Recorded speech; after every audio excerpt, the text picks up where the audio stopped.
How's it going, everybody? Today we're going to be going down to the watermelon patch and picking some silver Yamato icebox watermelons. So let's go down to the patch and check it out. Going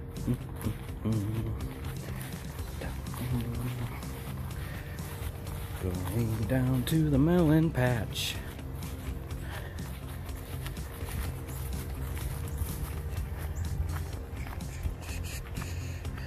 All right, here we go.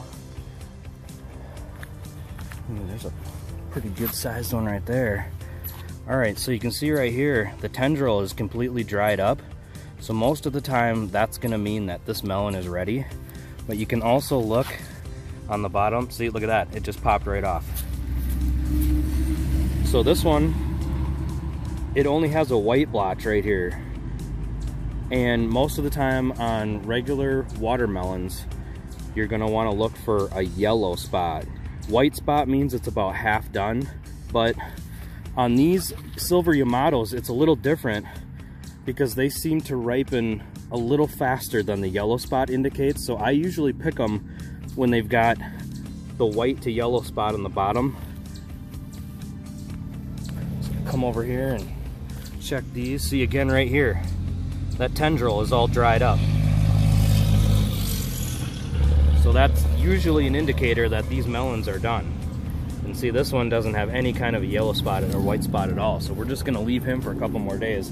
But you can also see that most of these plants are almost done for the year because they're already starting to just dry up and be done. Check these. Yep, tendrils all dried up. There, that's looking a lot better on this variety. So you got the yellow coming in right here. That's a perfect one to harvest and then cut open in a day or two. Or you can leave it a day or two.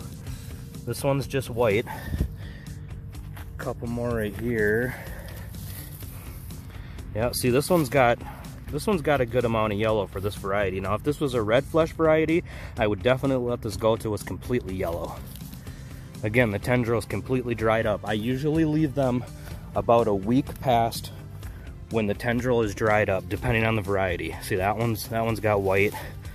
That one's not quite there. See, these vines are all done, so I mean, you can easily harvest these, but a lot of these I'm waiting for seed, so I want to let them go as long as possible. Man, here's 2 vines that has 5 melons on it. See, that one's harvestable right there.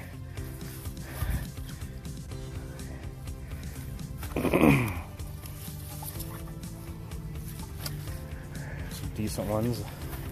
Come down here and check this guy. Tendrils dried up. Yep, he's got some yellow on him.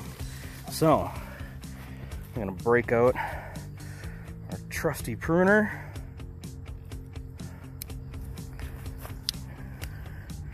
And we're gonna clip this guy.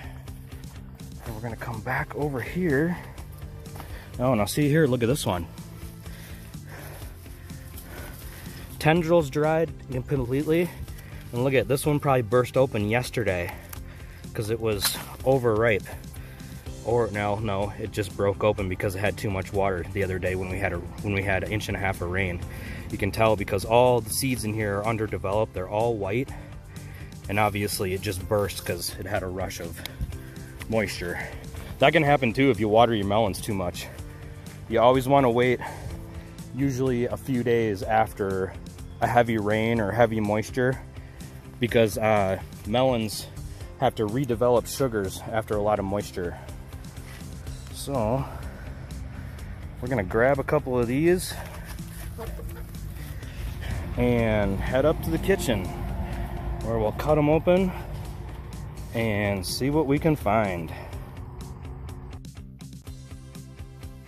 All right, we are gonna cut into this bad boy.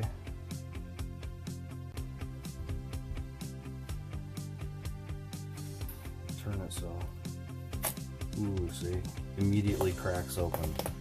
That means it's at least a little ripe.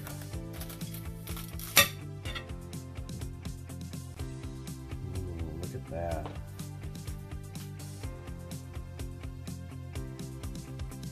Nice creamy white flesh. Now you can see here that these seeds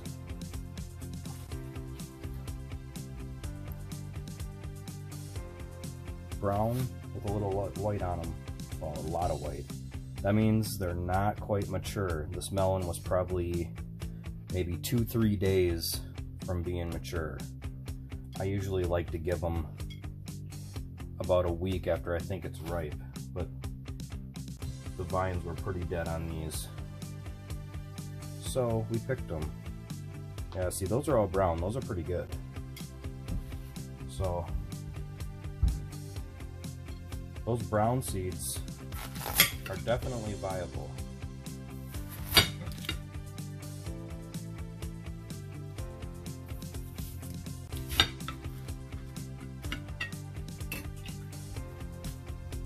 Ooh, those look so good.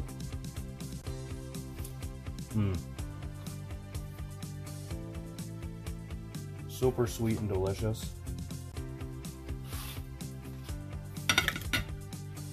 Excellent size melon. Delicious. Now this flesh, this is ripe when it looks like this. Even a little riper, it's gonna have a little more tint of yellow. But for the most part, this is pretty good for eating. I mean, the melon is super sweet. It tastes really good. Give you a little bit better shot here.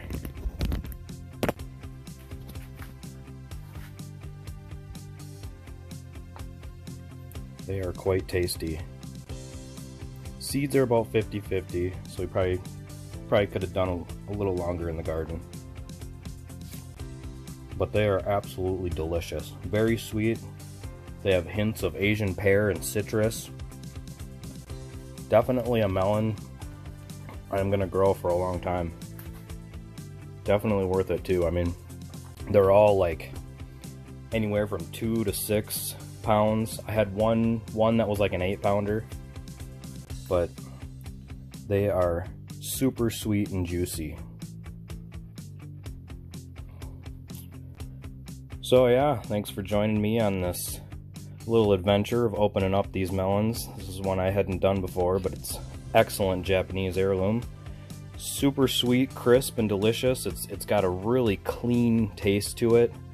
I don't know, sometimes red watermelons and orange watermelons have that little bit of weird taste in the back of your throat. Not everybody can taste that, but sometimes you can.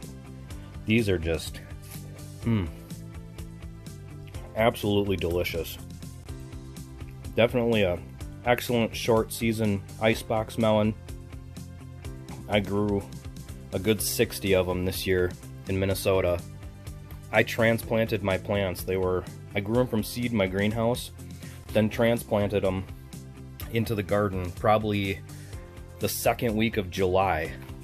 And I was harvesting melons probably early September was the first few that I harvested. But, oh, so tasty. They're fast growers. You'll get anywhere from 2 to 8 melons per vine. The vines get from 6 to 12 feet, so they're not crazy long, but they produce a good amount of fruit. So, thanks for joining me. Give me a like if you like this video. Check out all my other videos. Subscribe so then you know exactly when I post any videos. As always, thanks for joining me and happy growing.